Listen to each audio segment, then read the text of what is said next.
This is Jordan Jones, and this is my report on supply chain environmental sustainability. As the world is becoming increasingly focused on sustainability, it is important to look deeper than the surface. The bowels of an organization's complex global supply chain is often the worst offender of environmentally damaging processes. In my estimation, in depth supply chain environmental sustainability is the next frontier in the field of corporate sustainability, and a renewed focus in that area must take center stage in our goal to improve the global environment. Where we are today. According to a UN report on climate change, the average company's carbon dioxide emissions are 4 times greater in its supply chain than in its actual operations. The same report details the growing emphasis that forward thinking companies are putting on its supply chain emissions, including the fact that many of those companies achieved record low greenhouse gas emissions in their supply chains last year. Although there is progress in this field, there still isn't enough being done. A report from McKinsey and Company has labeled supply chain sustainability as the missing link for sustainability. They also state that only about 25% of companies that report their greenhouse gas emissions to the CDP directly engage with their suppliers about environmental sustainability. So while we're heading in the right direction, it probably isn't quick enough. One of the major issues with current corporate sustainability trends is the tendency of a company to only focus on surface level projects. An excellent example of this kind of faux commitment to environmental consciousness is Coca-Cola's water reduction plan. 10 years ago, Coke decided to reduce the amount of water needed to make a 2-liter bottle of its Coca-Cola product from about 3 liters down to about 2.5 liters of water. They advertised their strong commitment to sustainability, as a 17% decrease in water usage is really no small matter. However, it takes over 200 liters of water to grow the sugarcane that will even go into the Coke products. There has been no known commitment to curb this enormous use of water by their suppliers. Coca-Cola runs its own production plants, but the sugar producers are likely independent growers that Coke doesn't actually own directly, which are a part of their supply chain. This is a perfect example of an opportunity wherein a major corporation has the opportunity to influence its global supply chain towards environmental sustainability, but ultimately fails to do so. Coca-Cola is almost certainly the largest client of most of those sugar producers, and as such probably maintains a significant degree of leverage over the decision-making processes. This unique degree of leverage over another company allows Coke to force its suppliers into committing to environmental sustainability if they so chose. A frequent criticism of surface level corporate sustainability is a clear disregard for any actual meaningful environmental efforts. While Coke was probably actually trying to make a difference in its water usage, many companies don't even try that hard. Fashion retailer Forever 21 only introduces sustainable policies to boost its tarnished image. Their environmental policy boasts comically minuscule efforts such as installing LED lights in its stores, which every store already does, and recycling all of its shipping boxes, which every store already does, as well as, end quote, shipping by sea instead of by air, end quote, in order to curb carbon emissions, despite the fact that almost no company would choose to ship by air in the first place. Forever 21 draws constant criticism for its unstable business practices at the supplier level, namely the unsafe labor practices employed by its textile manufacturers in developing countries. So what we're seeing from Forever 21 is similar to Coke in that they're both focusing on operations level sustainability while ignoring any meaningful environmental protection in its supply chain. However, it's important to mention that Forever 21 just attempts to mask its wanton disregard for the environment by its suppliers through bogus efforts in the name of sustainability on surface level operations. There are, however, many organizations that have stepped up in regards to supply chain sustainability.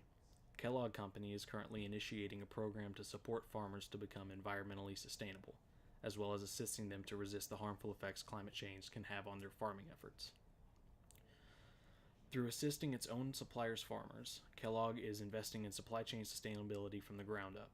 This also represents the benefits to companies employing supply chain sustainability efforts besides just public goodwill. Ajinomoto, a Japanese food, chemicals, and pharmaceuticals corporation, is a world leader in supply chain sustainability. Ajinomoto partnered with its suppliers to become the only company in the entire world to sell drinks in 100% recycled plastic bottles. That one company alone is reducing the use of new plastics from fossil fuels by over 2,000 tons yearly. PepsiCo is another major corporation that has invested heavily in supply chain sustainability. Within their Frito-Lay corporation, they operate more than 200 electric delivery trucks in the U.S., which is one of the largest electric delivery fleets in the world. Transportation accounts for 28% of all carbon emissions in the United States, with a significant portion of those emissions coming from delivery fleets, So this is actually a significant development by PepsiCo. There are still major challenges that these organizations face in implementing environmental sustainability across those supply chains. One of the major problems is the indirect relationship they have with many of their supply chain partners. Many companies simply don't communicate directly with many of their suppliers. Suppliers routinely subcontract large portions of their orders to their producers. According to the McKinsey & Company report cited earlier, this is particularly common in the fast fashion industry, where large and changing orders result in suppliers doing whatever they can to meet their many deadlines. In these conditions, sustainability can often be the last thing on a supplier's mind, and the retailer or even the distributor may be entirely unaware of the supplier's environmental impact. According to a recent survey by the Sustainability Consortium, only 20% of respondent companies said they have a comprehensive understanding of their supply chain sustainability. As the report states, there is little that organizations can do to improve their supply chain sustainability performance if they don't even have an adequate understanding of what's going on. And while the supplier's shortcuts and dubious priorities may be partly to blame, so is the lack of responsibility on the part of the company in control, or the one at the final end of the supply chain toward the consumer. For example, the apparel companies who had textile manufacturing facilities in the infamous Rana Plaza factory collapse in Bangladesh a few years ago are to blame for contracting suppliers that refuse to put an emphasis on social or safety sustainability. Another major challenge to supply chain environmental sustainability is the unwillingness of major companies to commit to major sustainability efforts. While we've established that consumers are now more environmentally conscious than ever, if organizations can still get away with only becoming sustainable on the surface level while ignoring supply chain sustainability, then that is exactly what the majority of them will do. A corporation's primary goal is to maximize profit after all, and without understanding pressures from their consumers, that is the only thing it will focus on. So that was a background on the current trends in sustainable supply chains. The action plan for fixing the current situation is in two parts: identify the problem and collaborate with suppliers in order to fix those problems. As I detailed prior, a significant intolerance to any supply chain becoming environmentally sustainable is an organization's lack of knowledge within that supply chain. Therefore, knowledge is step number one. Environmental reporting organizations can only come into use here.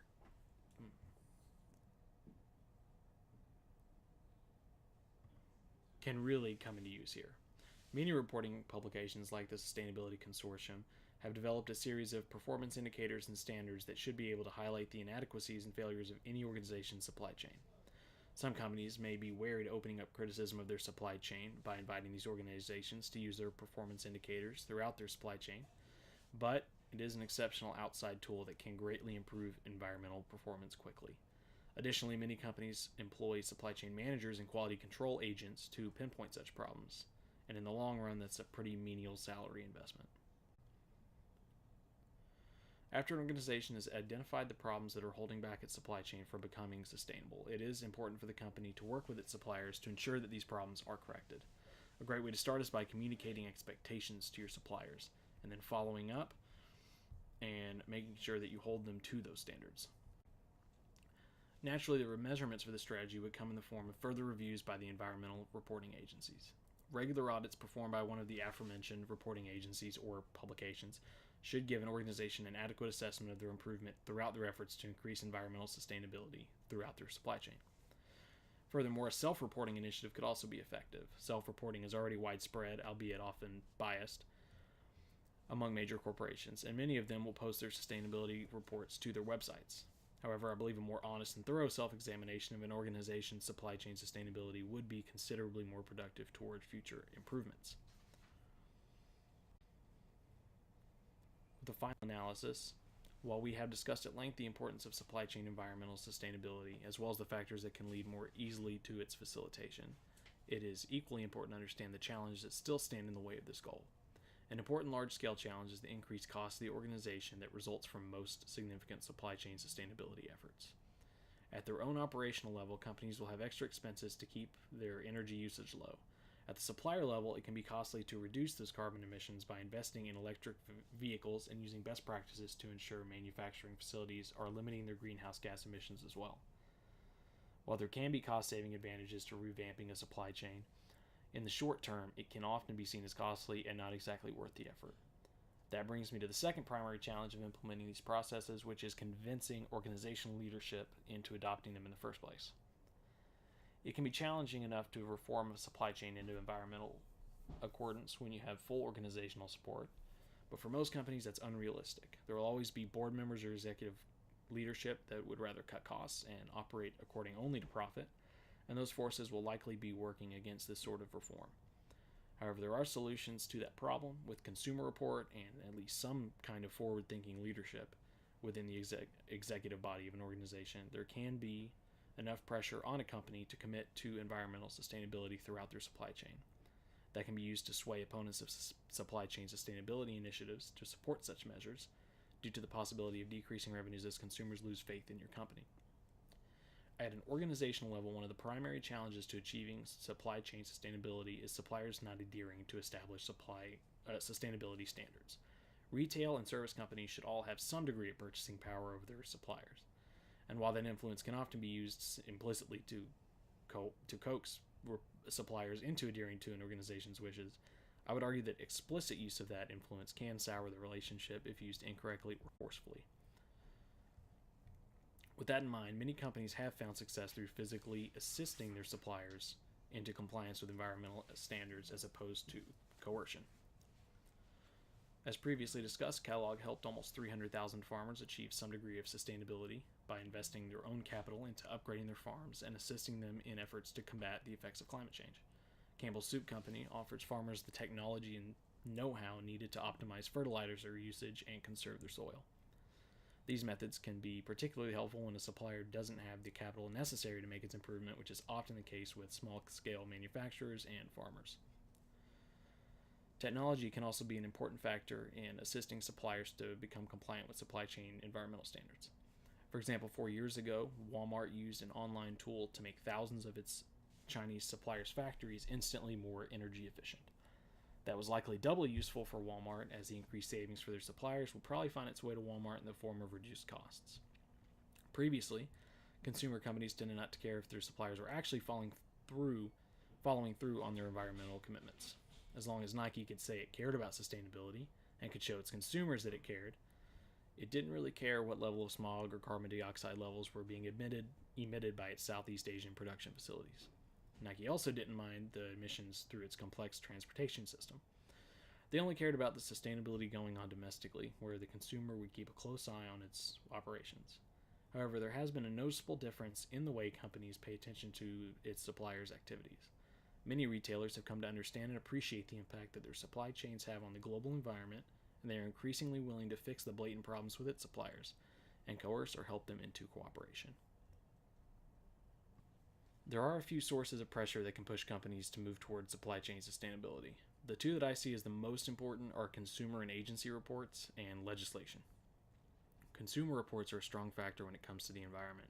There are dozens of nonprofit organizations that rate and scale companies' commitments to environmental sustainability, and news organizations and publications like Forbes have recently entered into the same field. Additionally, environmental rankings and reports also come from agencies like the UN and the EPA, which can be even more influential. Consumers can easily find a ranking report on any major company from one or more of these organizations. However, if you investigate further, you may find that most of these sites fail to go in depth about supply chain environmental sustainability, instead focusing on direct operations. Most of them tend to focus on operational practices while shying away from the actual supplier's activities. That is bound to change, however. The UN and the EPA currently publish supply chain sustainability reports, and it's only a matter of time until these reach mainstream media sources and begin to be published in full. Government legislation is becoming one of the primary forces in environmental sustainability in supply chains. Internationally, governments are coming together to agree to combat climate change through legislation and incentives for businesses. Through the Paris Agreement, which was ratified by almost every nation in the world besides the US and Syria, they've agreed to crack down on environmental sustainability and unsustainability and provide companies with incentives to improve their economic policies. Importantly, every developing country in the world that has significant manufacturing operations is also a part of the Paris Climate Accord. If all goes according to plan regarding the Paris Agreement, major companies like Coke, Forever 21, Procter & Gamble, etc. may see their entire supply chain become increasingly economically sustainable as the companies in which the most egregious environmental pitfalls occur have new environmental standards to hold up to.